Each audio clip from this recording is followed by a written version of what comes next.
Frieren is an old story with a different spin. It's not the hero's journey that matters, but what comes after the happily ever after. Stay with me as we explore Frieren beyond Journey's End as a post-war period story in a fantasy world. A story that follows a war veteran that learns to make bonds, living through different eras and finding the tiny joys of life.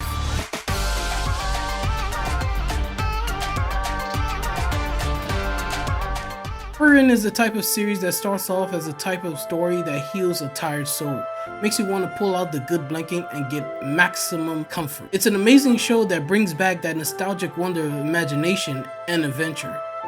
But Frieren is not as simple as you might think, both the main character and the show.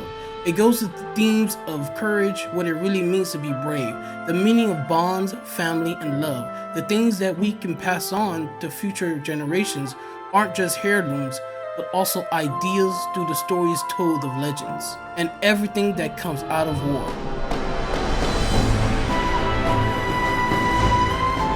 Seeing Frieren as a post-war period story gives more weight to the title's importance.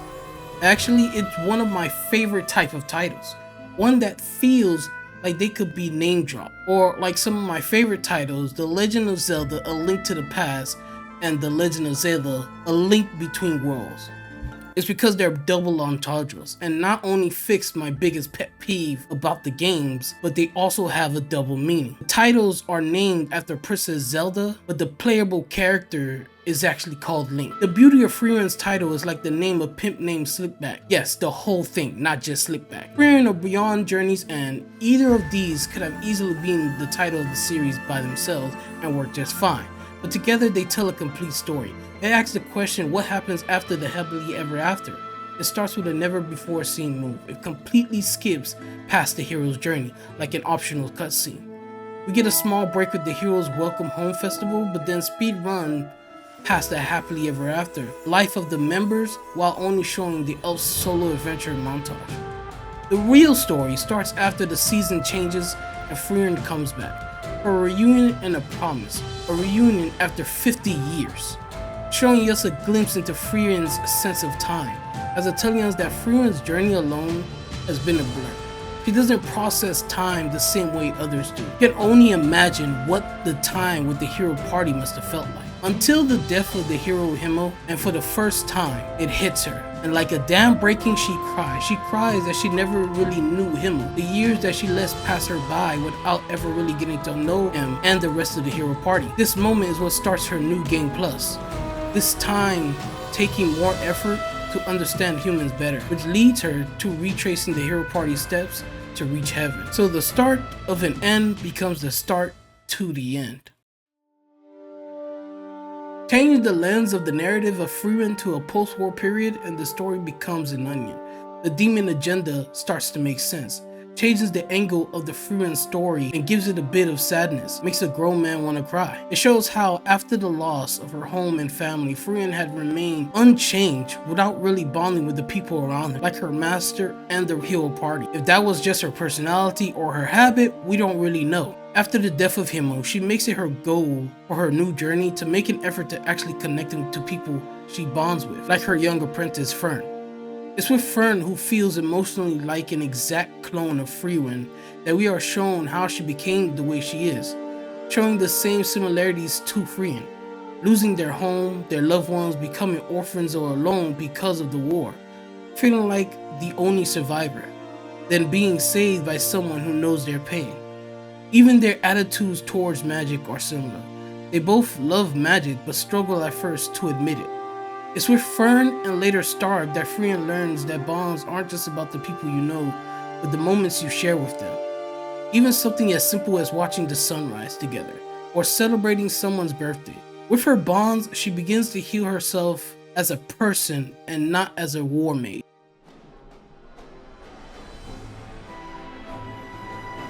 Even though the hero party has beaten the Demon King and effectively there is no war, war is not truly gone. Demons and monsters still exist. The demons in Frieren are the predators of mankind. They look exactly what you would expect a demon to look like. Evil, dangerous, and scary. But for some, it is believed that some demons evolve to mimic mankind and their gifts, like their image, language, and tools. Even though they are largely solitary creatures from the moment they are born, they've even mimicked forming groups for hunts. They use mankind's own advantages against them. Same face to make you drop your guard and hesitate. Same language to lie and trick you. And most of all, they have the magic they're born with. Living for magic is their purpose. They live to master the magic they're born with, then fight and kill to show off that magic. Magic is their life and their purpose. They're born for magic, live for magic, and die for magic. Demons are the other side of the same coin with mages. The only difference between them physically are their horns.